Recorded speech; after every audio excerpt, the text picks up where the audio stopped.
As Occupy Wall Street movement continues to garner support, the police have resorted to greater and greater acts of violence to defend the capitalist class. The media downplays the significance of the event as they make statements attempting to undermine the credibility of the movement.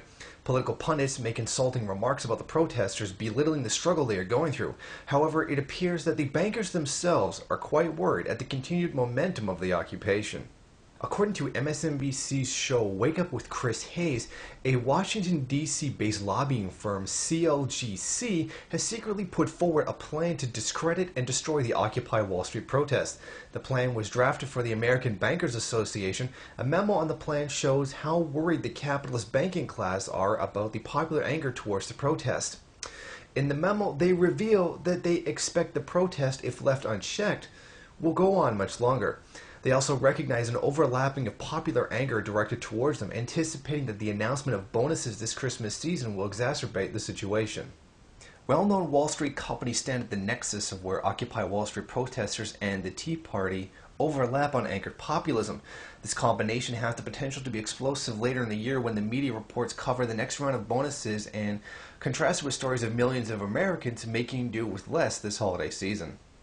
Undermining their credibility in a profound way, the firm outlined a plan to research activists' financial backgrounds and civil and criminal information and monitor social media. That way, the firm could create fact-based negative narratives about Occupy Wall Street for the highest impact media placement to expose the backers of this movement.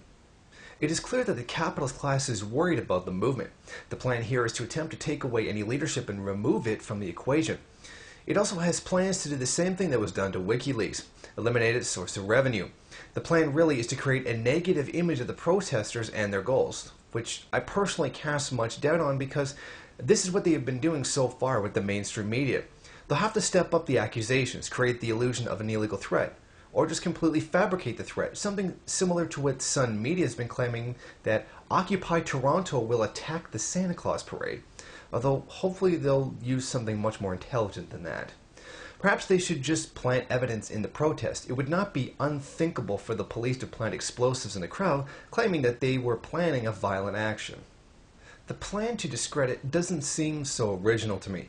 Much of its elements seem to come directly from the Mohawk Valley formula, said to have been created by President of the Remington Rand Company, James Rand Jr., as a plan to discredit striking workers and turn public opinion against them. All the known elements of the CLGC plan appear to me to correspond with the Mohawk Valley formula. I believe it to be an updated trick to deal with a different problem. As a spokesman for the American Bankers Association has stated publicly, we choose not to act on it in any way. Finally, I end with this quote from the memo.